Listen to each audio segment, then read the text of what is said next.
mais li ci gën a grave et loolu tamit maa ngi ñaan presse bi ñu def ci liggéey bu baax aujourd'hui bari na ci secteur privé ñoo xamante ni koo ci waxtaanal ñii ña nga jëm Abidjan ñii ña nga jëm Abidjan ñii ña nga jëm Gambie gi ñoo ngi ku nekk yaa ngi xool nan ngay def ba dem liggéey ji feneen parce que ñii ils sont persécutés mais quelqu'un du secteur privé boo xamante ni tey boo demee fa ñuy daggee impôt ñoom ñëpp ña nga fa rang ñoom ñëpp ña nga fa rang donc foofu la ñuy xëy tey donc véritablement je pense que le palais et la primature d'ailleurs dañ ko déplacer dañ ko def léegi ay bureau bis de la DGID parce que c'est là-bas aussi où ils ont choisi de persécuter les hommes d'affaires loolu tamit jàpp naa ne c'est inadmissible réew li koy développer mooy un secteur privé bu am solo bu bëgg réewam bu jàppale réewam mais dafay ànd ak un état stratège bu intelligent boo xamante ni dina mën a dimbali réewam pour mën ko suqali loolu nag la ñu gisul fii gis nañ ne notre état n'est pas suffisamment stratège véritablement dafa nekk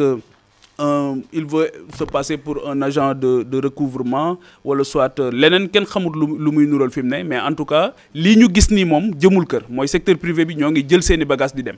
je pense que même presse bi am na ci ñoo xamante ni ñoo ngi bëgg a jël seeni bagages tamit di dem mais bon je vous demande de rester on va mener le combat ensemble pour la situation surtout des travailleurs que vous êtes dans les maisons de presse parce que xam nañ ne métti woon na mais gën naa métti léegi parce que li tax mu gën a métti léegi mooy seen ministre bi it dégg naa daa gëjoon ci réew mi donc xamul wàllu presse bi ni muy doxee donc il dit tout et n'importe quoi te jàpp naa ne loolu tamit yelluwul baax na ñu delloo si en tout cas à l'orthodoxie un ministre boo xam dina mën a wax ak la presse jàppe leen ay collaborateurs mais du leen jàpp rek comme aussi ay vulgaires délinquants yoo xamante ni daf leen war a persécuter tëj seen i groupe de presse jàpp naa ne loolu c'est inadmissible leneen li nga xamante ni aussi daf ñu dal fan yi mu am solo di dugg toujours dans ce cadre de l'incertitude économique mooy dañu recevoir benn mouvement bu am solo bu tudd ànd dooleel transport qui rassemble les taximans beaucoup de taximans le regroupement des taximans du Sénégal may nuyu seen président Pape Seck Modou Seck bi dëkk Pikine ñu ñëw seet si ma c'est la deuxième fois ñëwoon nañ seet si ma avant la présidentielle parce que boobu dañ doon wër di déglu candidats yi ci lan mooy seen préoccupation sur la problématique du transport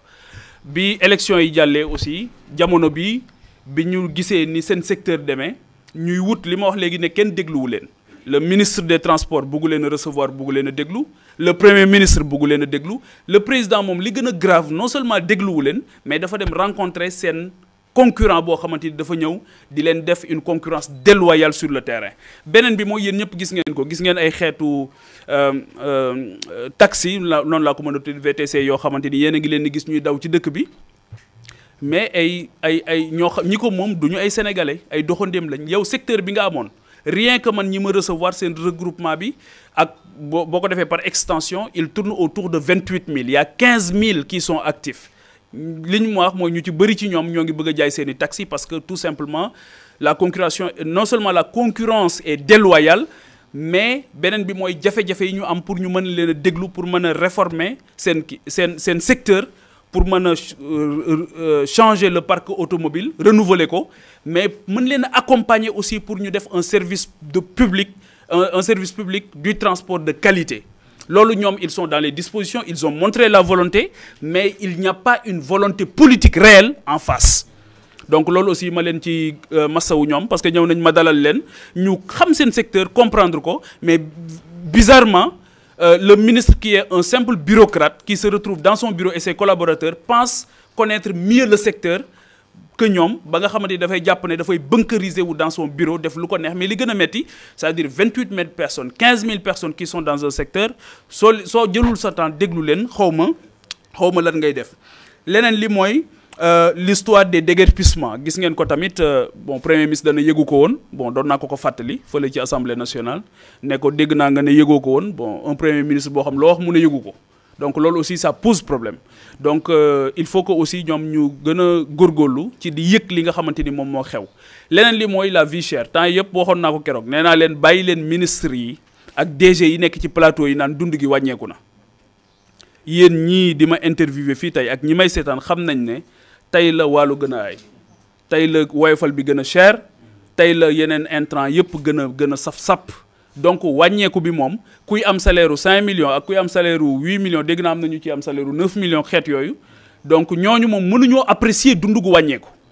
waaw donc ñoom bu ñu ñëwee ci seen plateau yi naan dund gi wàññeeku na da ngeen leen day opposer leen ko rek avec un micro trottoir dem leen rek def micro trottoir koo ci tegal micro trottoir mu daw dégg naa sax léegi ñu ci bëri ci ñoom bëggatuñoo ñëw ci plateau yi et je pense que kanam la jëm su fekkee nguur gi parce que c'est difficile de défendre l'indéfendable et plus ñuy dem plus le plus gourou un gourou de la com mënul sax communiquer sur du TOC donc il faut du réel pour communiquer et je pense que actuellement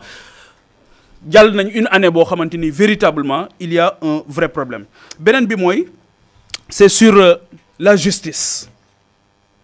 waxoon naa ko keroog waxaat naa ko Macky Sall dane woon j'ai mis le coude ci ay dossiers mais Ousmane moom daa jël tànk yeeg lépp teg ko ci dossiers yi parce que boo jógee bëccëgu ndara kàmm en tant que premier ministre dem ne da ngay seeti un détenu koo xamante ni jàpp nañ ne dafa tooñ bañ yóbbu ko nga dem seeti ko pour man c'est la meilleure façon de mettre la pression sur la justice et je demande à la justice de tenir bon waaw parce que coude ak ay tànk moom yi nga xam da nga jóg waaxu ci dox ci kaw dossiers yi xaw ma ban moo ci gën a metti donc je pense que ne li woon wonniwul malheureusement et c'est là où je condamne encore une fois le fait que ñu téye Abdou Nguer ci biir kaso bi Abdou Nguer moom dinaa ci ñëw ci kanam ci dialogue politique bi Abdou Nguer des kaso dialogue politique di am pour man amul sens Abdou Nguer des kaso dialogue politique di am pour man amul sens parce que ñëpp xam nañ ne dañuy wër fi mu ne dañu dem sax xaw ma ndax Sénégal yëg nañ ne génne nañ Abdou Nguer keroog kaso yóbbu ko sécurité cybercriminalité ngir dégluwaat ko ngir am charge yu ñu teg ci moom comme ni ñu génnee keroog ku tudd Lat Diop ngir yóbbu ko ndax téye nañ ko 7 mois affaire bi mel ni château de cartes ñu gis ne kii kat li ñu ko jàppee dafa mel ni voilà dëgërul keroog génne nañ ko tamit yóbbuwaat ko pour tegaat ko yeneen charge te loolu leen dal ci ñooñ gëm naa ne ci ñëpp la leen dal moo tax léegi dafa mujj sax commencé sauf sénégalais yi bon au départ boo ne woon mandat de dépôt ça fait l'actualité mais léegi boo ne mandat de dépôt les gens ils passent à autre chose parce que dañ ci commencé sonn en réalité et effectivement ce que le procureur avait dit parce que bi mu defee déclaration boobu bu njëkk bi day wax di wax ba ci yàgg ngeen dégg mu ne nous ne sommes pas des prédateurs mais monsieur le procureur c'est tout comme de plus en plus c'est tout comme de plus en plus parce que Abdou Nguer aujourd'hui détenu en prison ça n'a pas de sens et le juge dem ma koy nuyu li mu wax dafa am solo nee na à un moment donné c'était l'instrumentalisation de la justice aujourd'hui c'est la banalisation de la justice waaw te moom su ko waxee ñu mën ko gëm parce que sonné na alerte bi bu yàgg daal ne j'avais démissionné d'une justice qui avait démissionné et aujourd'hui pour man à ce rythme là di nga woo nit sax mu ne la lan nga may woowee waaw parce que ils sont en train de faire pour man loo xamante ni jàpp naa ne xel nanguwu ko et que c'est à l'image de tous les autres détenus yi nga xamante ni ay détenus ci wàllu opinion lañ leen tëjee leneen li mooy sur le plan politique toujours et la justice képp waxoon naa ko fii képp koo xamante ni Ousmane Sonko xuppoon na la wala mu jàpp ne def nga lu ko teree nekk candidat soit muté nañ la fu sori pour sanctionner la soit bu dee acteur politique nga xamal ne moom yow tu es dans le collimateur ku mel ni Abdou Nguer ñëpp xamoon nañ ne dina dem kaso dañ doon laaj kay kañ lay doon waaye chaque jour dañ ko doon wax ne ko yow moom doo tabaskee sa kër wala doo korité sa kër maa ngi demander nag à ce que mu dem tabaskee ji këram parce que il fait absolument rien en prison te bu fekkee ne wax njombe bu fekkee ne wax njombe rek waxkatu njombe yi xam nañ fu ñu nekk parce que je pense que ne de plus en plus mbir yu mel noonu am na feneen foo xamante ni foofu lañ koy dégg bien entendu leneen li nga xamante ni dafa am solo te démb ma déglu ko